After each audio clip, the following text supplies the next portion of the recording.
प्रशांत कोरटकरचा जामीन अर्ज कोल्हापूरच्या न्यायालयाने फेटाळलेला आहे आणि फेटाळताना आम्ही जे काही कारणं दिली होते ते ग्राह्य धरले न्यायालयाने, त्याबद्दल मी न्यायालयाचे आभार मानतो। आम्ही हे मांडण्याचा सातत्याने प्रयत्न केला की प्रशांत कोरटकर हा खोटारडा माणूस आहे, विश्वासपात्र नाही, कायदा न जुमानणारा असा माणूस आहे आणि त्याला जामीन दिल्यास त्याच्या ओळख्यांचा वापर करून, राजकीय संबंधांचा वापर करून तो केसला वेगळं वळण देऊ शकतो, अनेक पुरावे बदलले जाऊ शकतात आणि अनेक लोकांवर दबाव आणून ते चौकशीसाठी हजरच होणार नाही, ही प्रक्रिया सुद्धा होऊ शकते।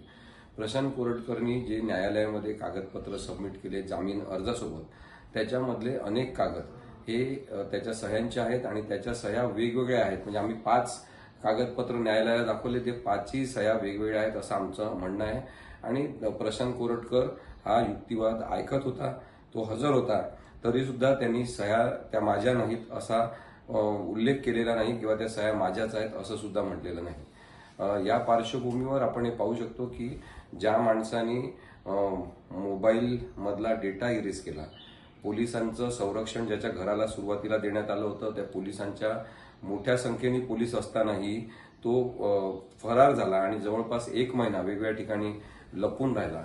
कदाचित कोणीतरी सांगितल्यामुळे की आता हजर झालंच पाहिजे, बदनामी फार होत आहे आणि म्हणून तो हजर झालेला आहे।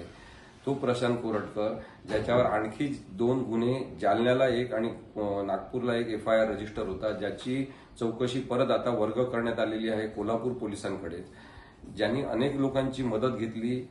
3 राज्यांमध्ये जाऊन तो लपला, मध्य प्रदेश, तेलंगणा आणि महाराष्ट्रातल्या वेगवेगळ्या गावांमध्ये। तिथे सुद्धा वेगवेगळ्या लोकांनी जी मदत केली त्यांची चौकशी सुद्धा बाकी आहे आणि सरकारी वकिलांतर्फे हे सांगण्यात आलं की तपास अजून पूर्ण झालेला नाही। या सगळ्या पार्श्वभूमीवर आज प्रशांत कोरटकर या आरोपीचा जामीन रद्द झालेला आहे। मी हे सुद्धा सातत्याने सांगण्याचा प्रयत्न केला की छत्रपती शिवाजी महाराज, छत्रपती संभाजी महाराज, जिजाऊ माँसाहेब यांच्या संदर्भात आणि ब्राह्मण आणि मराठा एक सामाजिक तेढ निर्माण करण्याच्या संदर्भात प्रशांत कोरटकरनी जे वक्तव्य संवाद म्हणून केलेला आहे त्याचा दुसरा अर्थच काढता येत नाही। त्याचा उद्देश अत्यंत क्लिअर होता की आपल्याला द्वेष ओकायचा आहे आणि तशा द्वेष भावनेतून त्यांनी वक्तव्य केलेलं असल्यामुळे त्याचा जामीन रद्द झाला पाहिजे। हा युक्तिवाद कोर्टाने मान्य केला आणि प्रशांत कोरटकरचा जामीन अर्ज नामंजूर करण्यात आलेला आहे।